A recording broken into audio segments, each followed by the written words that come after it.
Tá ciste Aonach Mhacha ag gobar go daoiríre le 5 bliana in nuas le Cultúrlann a chur ar bun anseo i gCathair Ard Mhacha. Drastalmuid ar ócáid láinte le ciste inistíochta na Gaeilge thuas in nera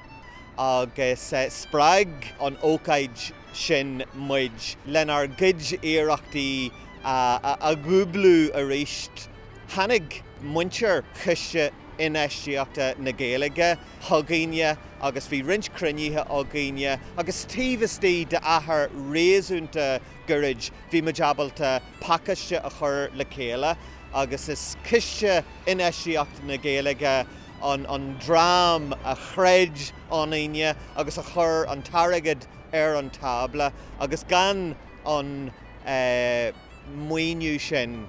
ní dóilm go mbeidh có fada síos an bóthar agus atáid inniu. Is bunaithe ar an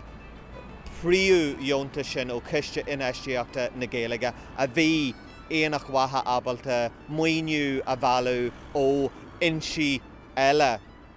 ar nós díceall agus ar nós gCathair Ard Mhacha anseo agus dheonta síbag ó Gaeilinn agus ón intíos altach.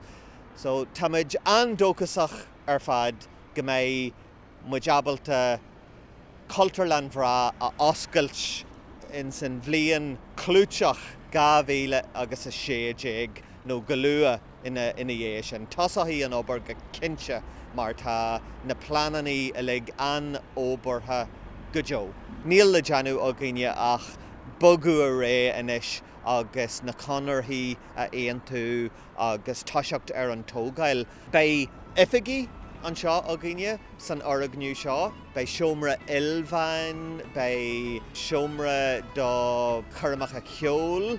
bei siopa, bei Cultúrlann bhig agus ar nóithe bei ionad eolais dáhfuil ar ag tarlú is éal na Gaeilge ar fáil anseo nuair a osclaithaí Aonach Mhacha.